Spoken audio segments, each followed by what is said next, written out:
Our first question comes from John from Brooklyn. John writes, "Hey there. On the Best of FHB Podcast Volume 7, Episode 641, in the section on red flags to look out for when buying a house, Patrick mentioned, with passion, he raises a red flag when he sees combustion appliances vented through steel or masonry chimneys. All right, we've lived in a brownstone in Brooklyn for about 40 years, and I'm certain we've never inspected our masonry chimney in that time. We've replaced the gas furnace and the hot water heater, which was all copper, installed in 1952. And I'm worried. Honestly, I've always been worried about the chimney just because. What kind of professional would you recommend to inspect it? And is there a way to test for leakage in the house? I have CO detectors on every level that have not been triggered, but I'm curious if there's a better way. Best, John." Well, John, I would say that CO detectors meant for life safety do not measure the low amounts of CO, and that's been shown in research. I would get an onset type data logger to look for lower concentrations, and that's an easy thing to do. As far as who inspects masonry or steel chimneys, a chimney sweep, and they have an excellent certifying body that ensures that their members are practicing safety and best practice.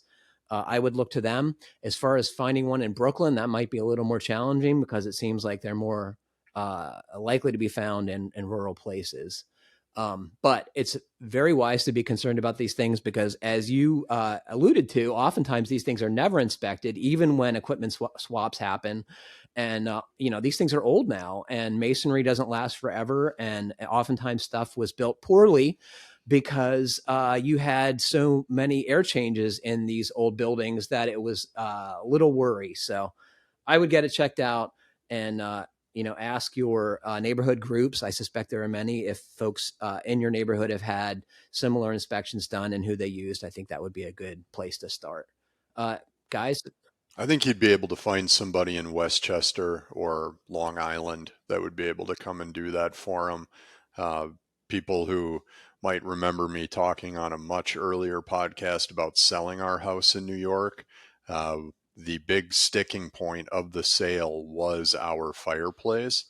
And we ended up having a contractor from Westchester who I had worked with on previous projects come out and inspect it. And he gave the synopsis of, "You're lucky you didn't burn the house down with it," which was surprising, but not too surprising to me. But without it being a contractor who I had a previous relationship with and who I knew was certified by that board that Patrick mentioned, it's hard to hear that you have a very large, expensive to repair chimney that probably should be taken down and taken out of service.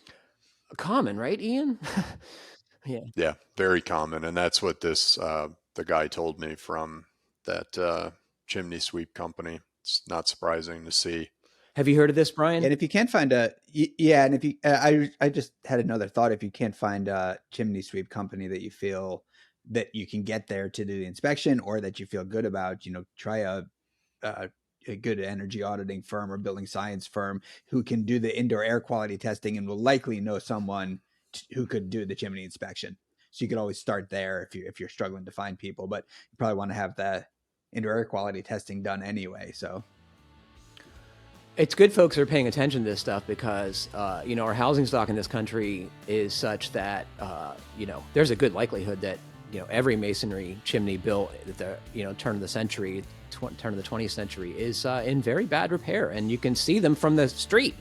Obviously the way it looks from the exterior, the very top of it is not necessarily indicative of how it is on the inside, but all that stuff's the same age.